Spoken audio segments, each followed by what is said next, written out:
شاید نبی کریم صلی اللہ علیہ وآلہ وسلم سجدے سے سر ہی نہیں اٹھائیں گے، اور جب نماز مکمل ہوئی اور سلام پھیرا گیا تو نبی کریم صلی اللہ علیہ وآلہ وسلم صحابہ اکرام کی جانب منہ کر کر بیٹھ گئے۔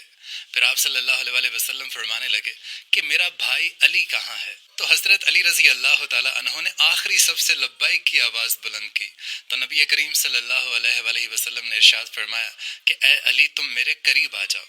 حضرت علی رضی اللہ تعالیٰ عنہ آپ صلی اللہ علیہ وسلم کے قریب آ گئے تو نبی پاک صلی اللہ علیہ وآلہ وسلم نے ارشاد فرمایا کہ اے علی، کیا آپ نے پہلی صف کے وہ فضائل نہیں سنے جو اللہ تعالیٰ نے مجھے بتا رکھے ہیں؟ اے علی مجھے بتاؤ کہ تمہیں کس نے پہلی صف سے آخری صف میں جانے کو کہا؟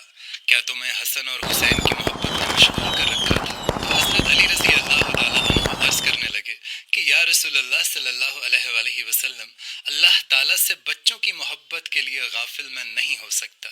آپ صلی اللہ علیہ وسلم نے ارشاد فرمایا کہ پھر کس چیز نے تمہیں روکے رکھا؟ تو حضرت علی رضی اللہ تعالیٰ عنہ عرض کرنے لگے کہ یا رسول اللہ صلی اللہ علیہ وآلہ وسلم، جب حضرت بلال نے آذان دی تھی تو میں مسجد میں ہی موجود تھا۔ جب اقامت کہی گئی تب بھی میں مسجد میں ہی موجود تھا، لیکن مجھے اپنے وضو پر شبہ ہوا تو میں فوراً اپنے گھر پہنچا تاکہ وضو دوبارہ سے بنا لوں۔ اور یا رسول اللہ صلی اللہ علیہ وآلہ وسلم، جب میں گھر پہنچا تو مجھے وضو کے لیے کہیں بھی پانی نظر نہیں آیا۔ میں نے حسن اور حسین کو آواز دی لیکن شاید وہ گھر میں موجود نہیں تھے۔ میں پانی کو تلاش کرنے لگا کہ اچانک مجھے اپنی دائیں طرف سے ایک خوبصورت آواز سنائی دی۔ میں جب اس آواز کی طرف مڑا تو مجھے سبز رنگ کے کپڑے میں ایک ڈھکا ہوا پیالہ نظر آیا، اور یا رسول اللہ صلی اللہ علیہ وآلہ وسلم، اس پیالے سے جیسے ہی میں نے کپڑا ہٹایا تو اس کا پانی دودھ سے بھی زیادہ سفید تھا۔ میں نے پی کر دیکھا تو وہ شہد کے جیسا میٹھا تھا۔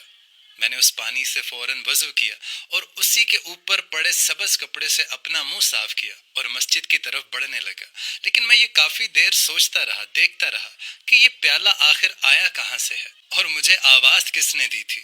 یا رسول اللہ صلی اللہ علیہ وآلہ وسلم، میری حیرانگی اس وقت زیادہ بڑھ گئی کہ جب میں نے وضو کر کے نکلا ہوں اور پیچھے میں نے دیکھا تو وہاں پر وہ پیالہ غائب ہو چکا تھا۔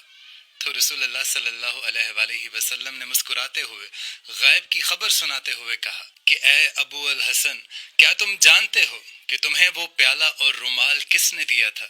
تو حضرت علی عرض کرنے لگے یا رسول اللہ صلی اللہ علیہ وآلہ وسلم، آپ اور اللہ بہتر جانتے ہیں۔ تو نبی پاک صلی اللہ علیہ وآلہ وسلم نے اس غیب کی خبر سے پردہ اٹھایا اور فرمانے لگے کہ اے علی، جو تمہیں شخص نے پیالہ دیا تھا وہ کوئی اور نہیں، حضرت جبریل امین تھے، اور جس شخص نے تمہیں آواز دی تھی وہ کوئی اور نہیں، حضرت میکائیل علیہ السلام تھے۔ اور پھر آپ ارشاد فرمانے لگے کہ اے ابو الحسن، جہاں تمہیں حضرت جبرائیل اور حضرت میکائیل وضو کروا رہے تھے، دوسری طرف حضرت اسرافیل علیہ السلام نے مجھے رکوع سے سر اٹھانے سے روکے رکھا یہاں تک کہ تم اس رکعت میں شامل ہو جاؤ۔ اور دوستو، پھر نبی پاک صلی اللہ علیہ وآلہ وسلم نے ارشاد فرمایا کہ اے علی، جو تم سے محبت رکھے گا اللہ اس سے محبت رکھے گا، اور جو تم سے بغض رکھے گا اللہ تعالیٰ اس سے بغض رکھے گا۔ سبحان اللہ۔ دوستو، نبی پاک صلی اللہ علیہ وآلہ وسلم حضرت علی سے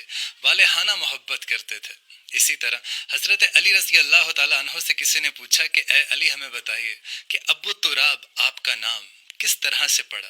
تو آپ فرمانے لگے کہ ایک دفعہ نبی کریم صلی اللہ علیہ وآلہ وسلم حضرت فاطمہ سلام اللہ علیہا کے گھر تشریف لائے تو رسول اللہ صلی اللہ علیہ وآلہ وسلم نے دریافت کیا کہ علی کہاں ہے؟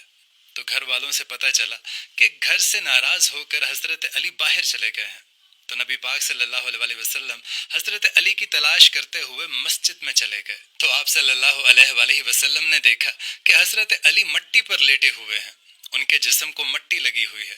تو نبی کریم صلی اللہ علیہ وآلہ وسلم اپنے مبارک ہاتھوں سے ان کی مٹی کو صاف کرتے جاتے اور فرماتے جاتے کہ اے ابو تراب اٹھو، اے ابو تراب اٹھو۔ اور دوستو، حضرت علی شیر خدا اکثر یہ کہا کرتے تھے کہ نبی کریم صلی اللہ علیہ وآلہ وسلم نے مجھ سے یہ خود فرمایا تھا کہ اے علی، تم سے وہی محبت کرے گا، تم سے وہی محبت کرے گا جس کے دل میں اللہ تعالیٰ کی محبت ہو۔ انہیں آزماتا ہوں جنہیں میں پسند کر لیتا ہوں، وہ فرماتا ہے تم مانگو مجھ سے میں قبول کرتا ہوں، جو تم زبان سے نہیں کہہ پاتے تو وہ بھی سنتا ہوں میں۔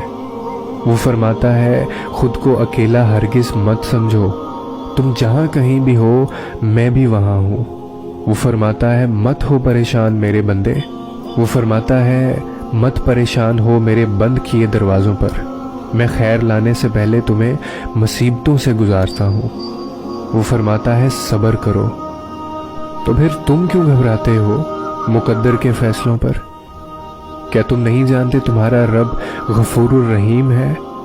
وہ اگر رات کو دن اور دن کو رات کرنے پر قادر ہے تو کیا وہ تمہاری تڑپ دیکھ کر تقدیر کے فیصلے نہیں بدل سکتا؟ وہ کبھی تم سے غافل نہیں ہوتا اور نہ تمہاری چاہت سے انکار کرتا ہے۔ وہ تو بس تمہیں آزماتا ہے کہ میرا یہ بندہ مجھ سے کتنی محبت کرتا ہے اور کس حد تک صبر کر سکتا ہے، اور پھر جب وہ راضی ہو جاتا ہے نا تو کن فرما دیتا ہے اور مقدر بھی بدل دیتا ہے۔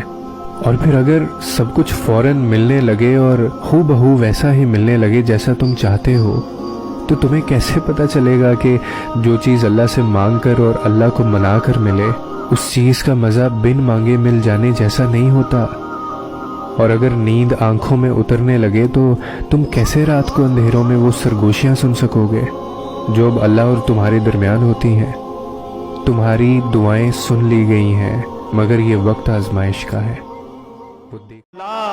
اے ماہ رمضان میں روزانہ افطار کے وقت 10 لاکھ گناہ گاروں کو جہنم سے آزاد کرنے والے پروردگار، تیرے گناہ گار بندے اے اللہ تیرے گھر میں بیٹھے ہیں، فریاد لیے ہاتھ پھیلائے فقیر حاضر ہیں۔ اے اللہ مغفرت پانے والوں میں ہمارا نام بھی لکھ دے، اے اللہ ہماری بخشش فرما دے، ہمارے صغیرہ گناہ بھی معاف کر دے، ہمارے کبیرہ گناہ بھی معاف کر دے۔